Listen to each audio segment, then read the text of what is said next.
Okay, so right now we're going to cover how to remove or decommission computers. When you have the chore of decommissioning some computers, there are three things we're going to want to do, maybe even four. The first thing is we're going to want to update our Confluence. And since I'm working with imaginary computers today, they're not actually documented in Confluence. But if they were, say, from Farmington's 24-hour group, we would want to reflect that we had changed the quantity of the computers.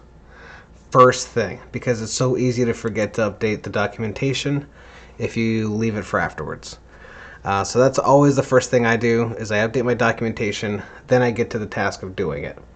And then once you get to the task of doing it, what that looks like is removing the machines from SCCM once they are totally powered down, because they will actually re-add themselves to SCCM if they're still on. We remove them from Active Directory, or ADAC, and we remove them from Network Main if these machines are actually going out to pasture or becoming e-waste. If you're removing the machines to add them somewhere else, then you don't have to do that last step. You can leave them in NM.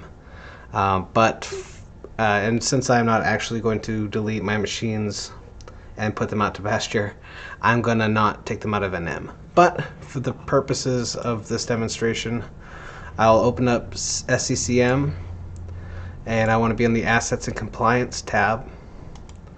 And I want to go to my device collections, which is, for me, it's going to be under UMS Labs, and it's going to be these EUT Lab PCs. So these are some virtual machines that I use, and I'm just going to go ahead, right click, and delete. And that's that.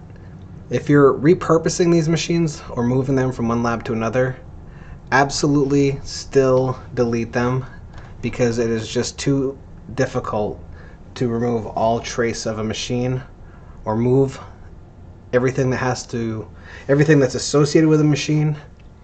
We run into all kinds of problems if we're trying to move machines, rename them. We run into trust issues. We'll have multiple records in SCCM. So the other thing we need to do is we need to remove the machines from Active Directory, aka ADAC. So we're going to search for EUT Lab, I believe it was. So this is the only one that had actually been imaged, so we're going to go ahead and delete that. So now there's no trace of those machines left in Active Directory or SCCM. If we go back to Devices and we search for EUT Lab, and I always do this just because I want to make sure, like totally sure, that what I wanted to have happen happened. No items found. So that's it. That's all there is to removing lab machines or decommissioning lab machines.